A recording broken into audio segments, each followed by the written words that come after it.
to de-stress. Elsie, talk to me. Oompa, talk it out. Hi everyone. For those of you who may not know, I am Mr. Aguilera. And I'm Mrs. Grayman. And we are a couple of school counselors at Lake Central High School.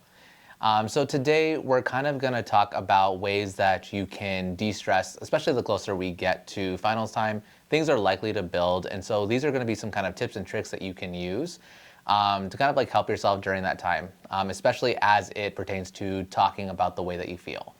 The main reason why we're kind of focusing on talking is because studies have shown that talking about how you feel can really reduce your levels of stress. However, we also acknowledge that just because something may be scientifically proven, it doesn't necessarily mean that it's going to be easy. Being vulnerable and kind of really letting down your walls can be very uncomfortable, especially if you haven't had a lot of practice doing it. So some things that you might need to talk about this time of year might be some extra stressors. There's finals coming up, your family might be having some conflict, just holiday stress, a change in your routine. For seniors, it might be college admission decisions coming out soon, or even those regular decision application deadlines.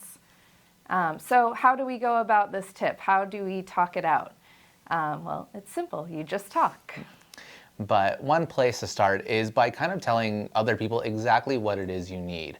And what I mean when I say that is talking about whether you're looking for advice or maybe just looking for a listening ear. Sometimes when we talk to people, we don't necessarily want advice. We just kind of need to be heard. But then other times we maybe need that other perspective to kind of really help us understand what it is that we're speaking when we're talking about our feelings. The best thing that you can do, though, is to try to be specific. That is going to be the best way that you can enhance your chances of getting something really meaningful out of that conversation. Mr. Aguilera, can you give some examples of being specific? Well, I actually can. So the best ways to kind of think about it are just really going back to the basics of like those I statements. So, so I feel upset when you leave me on red, I feel overwhelmed because I have this huge project to work on. Yeah, that makes sense. So using those formulas or that I statement, I messages can really help you get your point across if you don't know where to start. Another thing to keep in mind is maybe at the end of your conversation with someone, expressing gratitude for that person that's listening to you. Make sure you acknowledge their time, the effort that it took them to be a support for you. Maybe you want to say thank you for keeping this conversation between you and I, keeping it private, or appreciate them being an outlet. So expressing that appreciation can definitely strengthen your friendships. And as somebody who a lot of times can be on the receiving end of these conversations, I really would like to stress to people that it's okay to have boundaries when it comes to talking about things, especially if you're the one that's kind of doing the more supporting role. Here's the thing, we're all going to have a lot of things coming up on our plate within the next few months, especially the more that the holidays get into full swing. It just gets really busy. So as a friend that's trying to support another, it is really good of you to always want to be there for your friend and to want to help. At the same time, it's also okay if you have to take a moment to acknowledge that maybe you're not quite in the best headspace where you feel like you can take on somebody else's struggle. It's okay to know your limits. But there are other ways that you can help somebody, even if maybe you're not the one in the moment that can do it. Even if it's okay for you to say hey, you know what, I'm personally kind of not in the greatest headspace right now. I don't really feel like I can take this on, but I don't want to leave you hanging. I want to help you out. Let me try to help you find somebody who can talk to you. And kind of keep in mind that if talking to a friend doesn't seem to help, then you may want to try talking to a trusted adult, whether that be your parents or your counselor.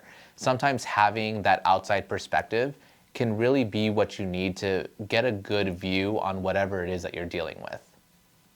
For sure. There's other nonverbal or less verbal ways that you can communicate or talk it out as well, such as journaling, maybe making art or music, possibly meditating. Another tip or trick might be recording yourself and then playing that back. Listening to your self-talk can kind of give you a different perspective that maybe you didn't realize was there. So whether you share those kinds of things or keep it to yourself, these are all ways of expressing yourself still and communicating your needs. So to wrap up, talking it out is not a one-size-fits-all kind of solution, so make sure you try different things and see what fits you best.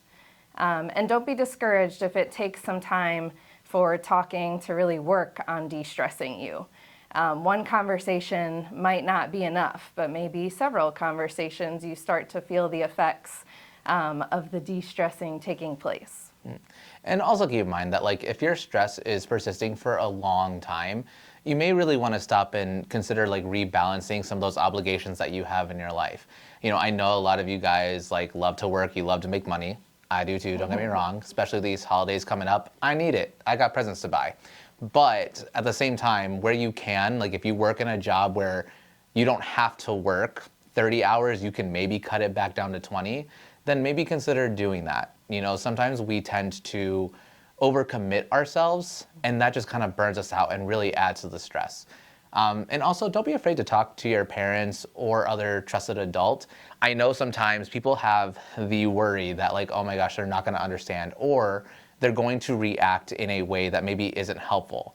What I can say is, from any trusted adult or any parent, like the goal is obviously that we want to help and we want to be there for you. Sometimes specifically saying how we can be there for you is maybe what we need to hear, so that way we're making sure that we provide you what you need. And oftentimes too, I've seen it so many times where people think that talking to their parents isn't gonna help, and they give that little nudge just to do it, and they're oftentimes like really surprised by the result and really glad that they did. I rarely hear regrets about it. Right. You tend to make things, you know, bigger and badder in your head than it really works out in real life when you're talking to an adult about something. So with all of that said, we hope that you try some of these tips and tricks. Try talking it out with a friend or an adult, someone during this season. And we hope that you guys have a great holiday. And good luck on your upcoming finals, Elsie. Good luck, guys. Take care.